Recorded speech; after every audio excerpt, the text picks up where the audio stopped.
So I used to live on like Burleigh, West Burleigh, like St. Joseph's neighborhood, Gotcha. and not too far from Lisbon Avenue.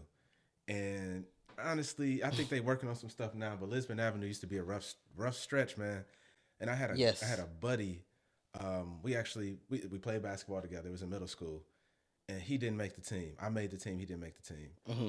And I had seen him on Lisbon like struggling, begging for money after that. And it was like seventh grade, and that stuck in me right there. Honestly, just to be like, okay, I think being an entrepreneur, you can give an opportunity to others. Obviously, they have to be qualified and earn it, but you could do more than just, you can give somebody change or just try to reminisce on something. Right. But as an entrepreneur, you could really uplift your community. And to me, that's what really stuck out and really made me Man. want to do it, bro. Yeah. And seeing like somebody like you said was you were just playing basketball with, Yeah. they make the team, and now you see. Yeah. And I don't think people realize like how commonplace that is Yeah. for even in today for the Yeah. kids that we have nowadays. I mean, I think that's one thing I used to always challenge my teachers to do was like, go into these environments, go into the city, Yeah. like go shopping in the city, Yeah. like go to these grocery stores and these clothing stores, go to these restaurants in which your kids are going to, or they may even just be around outside. Right. Right. So they can see, so you can see, so you'll have a different lens when you step back into that classroom. Yeah, I think it's important, man, because we got to see what the kids are seeing, experience Right. what they're experiencing, and show them that there's more too. I think when you in seventh, eighth grade, you feel like, okay, basketball is the way out, and for some it might be, but there's so many things in the world you could do, and you could be a star. You could star in your role in a different way.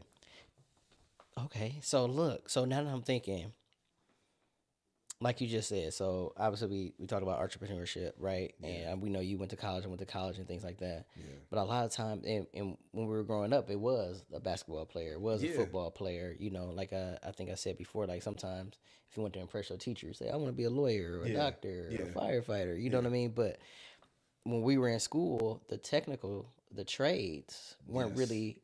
And you're a year prior to me, but I don't remember it being No. an option or No. someone telling us No. like go to MATC. Yeah. I don't remember if WCTC was out or whatever or whatever. I think it's like 16 technical colleges here in the state of Wisconsin, but that wasn't pushed Yeah. about plumbing, electricity, Man. carpentry, Man. none of HVAC, Yeah. right? Yeah. So it's like all you knew was maybe rap, Yeah.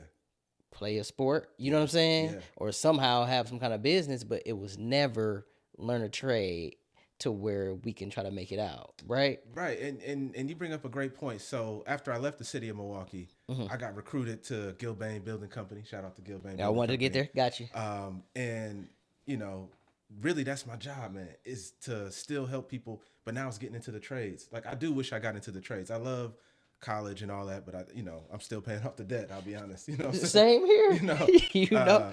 But if I could have been a plumber or used my hands or a carpenter, that really would have been the answer. So I love getting into the schools, getting into the neighborhoods and saying, hey, you could work on a big project like the Northwestern Mutual Project or the Milwaukee County projects, or just get into the trades, period. Because you've got a lot of folks retiring that, that don't look like us, which is fine, but they need more diversity in the trades, man. So it's still that opportunity right now to get into the trades. And that's what I tell people every single day at work, man. And it's crazy because you can do a trade and turn it into a business, and you can work on just do the operations once you be able to hire people. You put Yeah. people in position, like you said, give people opportunities, Yeah, right? As an yeah. entrepreneur, you can give people opportunities. Yeah, absolutely. And it's crazy because one person I think about is you remember Vic Sloan? Vic, yeah. Vic Sloan, my boy. I love Vic, man. He had been doing the community event, the Tot Lot community event, and things like that. Yeah, I saw and he that. continues to do that, doing it again this year. Make sure you're there. But he does plumbing, Yeah, yeah. which is a trade. Yeah. And he does that, and he have his own business now, and this is great to see because he gets to utilize his time how he sees fit. Yep. On top of being able to be there for his family. Yep.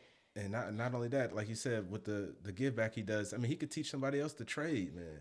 And now you just really passing down the gift, man. Like Vic was always a step ahead in my opinion. He was one of them dudes. He was always the wise guy, a debater. Yeah, for sure. yeah. Love Vic though, for sure. So just staying on the topic of like small business and things like that. What are some of the biggest challenges that you see or that you know of that small businesses and owners have based on just like economic capital and just in today's economy? I think a lot of small businesses are struggling with like funding to take on like big projects. Like, okay, So you a plumber, and you smart, you know what to do, you got your crew.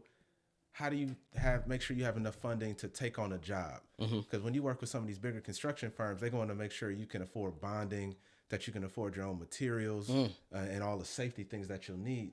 And a lot of business owners tell me, hey, that's kind of a hurdle that I'm trying to get over. So I do think that's an issue. I think connectivity is an issue, because you got firms that are really good at what they do. Like maybe they might be in a small niche, and if you want to get into something bigger, it might take another jump, but you don't necessarily have that connection. And then sometimes even exposure. Sometimes we just don't know. We don't know what type of small businesses are out there and how to utilize them. And the businesses, they can do what they can, but they can only do so much as far as marketing. Sometimes we don't even know where the businesses are and what they do, man.